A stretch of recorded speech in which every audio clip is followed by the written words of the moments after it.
So how did you get into this work, Mark? Well, that's a story in itself. When I first started, I was originally trained as a massage therapist, and I began my training in 1988.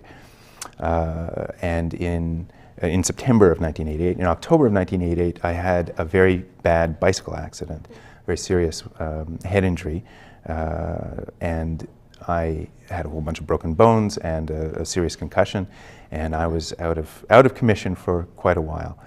And I had recovery from all of my major physical symptoms fairly quick, in fairly short order. I was the subject for a lot of the treatment protocols for massage therapy training, and I had a lot of chiropractic and various forms of body work. So I healed fairly quickly in that. But for many years I retained a deficit. It was a deficit that at the time I didn't realize I had.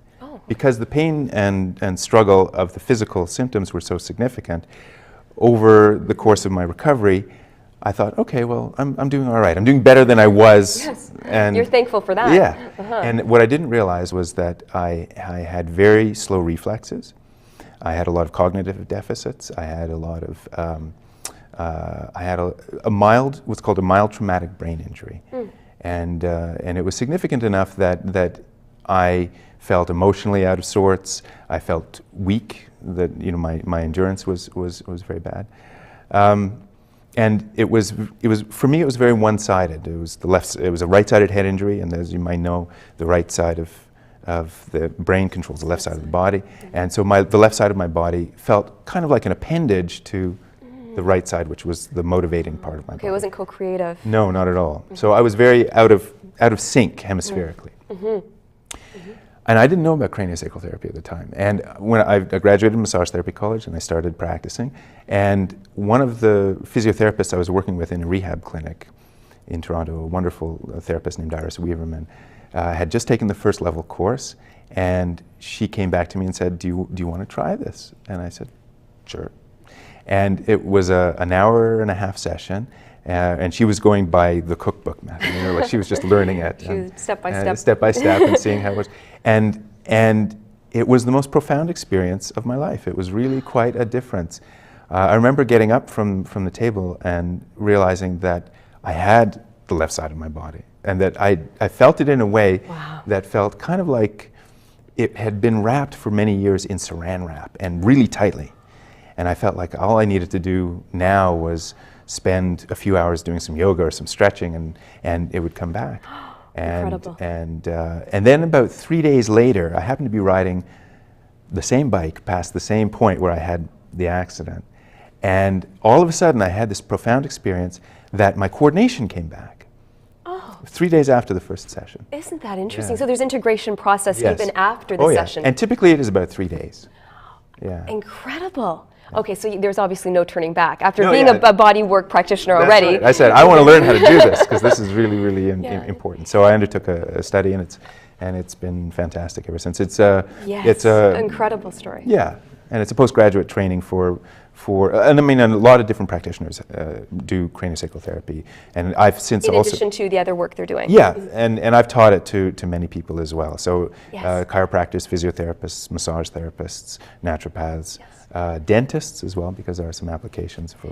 Well, we know from your credentials you love to study. You have got so many, your background is extensive. At the same time, you're a teacher and then a practitioner where you work with people. And your specialty is working with babies and children, which I find amazing. And we only have a few minutes left, but I like to explain who you'd work with and what types of issues. And how do you work with a baby when they can't tell you, this is where the pain is and these are my symptoms? Well, I've made a practice that even with working with adults, they come in and tell me where their pain is and I ignore it. Because 9 times out of 10, or even 10 times out of 10, it's rarely is the problem where the pain is. That's one of the axioms of osteopathic work. Because the symptom is so extraneous to where the root of the issue is. That's right. It's typically compensatory. Usually where the problem is silent in terms of pain. Okay. Yeah, or dysfunction. So how do I work with babies? Parents often bring babies in to see me. I see most often I see newborns who have... Is that traumatic birth reasons? Yeah, traumatic births. Babies that have experienced unforeseen situations in birth, forceps or suction, emergency cesarean section, babies that have had to be intubated or have had to be immediately taken from the mother for various reasons, babies that have been in gestation in a high-risk situation. So I see a lot of newborn babies, and in osteopathic hospitals, when in the States, when babies are delivered along with their APGAR scores, they're usually also given their first cranial session. And I look forward to the day when that's the case here. Oh, that would be incredible, wouldn't it? And it's you're getting them off to the right start. That's right. It's giving them a fair chance. It is, and with infants, there's an old Chinese saying that as the twig is bent, so grows the tree.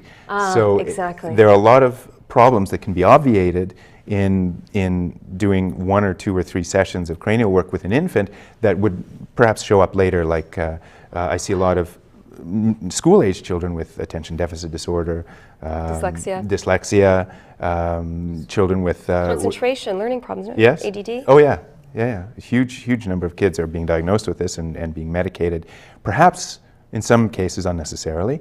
So and I see a lot of parents who don't want their children on Ritalin or other drugs like that. They can bring their kids in to see me. Because there's so many alternatives. And well, I mean, what a service you're doing, offering these newborns a chance at a strong, healthy life, and a sense of well-being right off the bat. Right. And of course, not to forget, though, you work with teenagers, young adults, and adults. Even probably right up to whatever age. I think my oldest patient was 94. Yeah. This is great. So as we wrap up, we'll remind people this is great for head injuries, car accidents, any kind of trauma, any kind of physical imbalance, emotional or mental for that That's matter. Right. That's right. They can contact you. Yep. And as well as a preventative measure. Yes. I want to thank you, Mark, for taking the time. It's a bit of a shorter segment, and I know there's so much more to talk about, but I get the sense that our viewers and our audience members got a good sense of the big picture of craniosacral, and once again, it's something that needs to be experienced to really, really understand. Well, thank you. Thank you. Thank you so much. And thank you for joining us on this segment, this first half of our show. We'll thank our audience, too, for joining us, and give up a hand.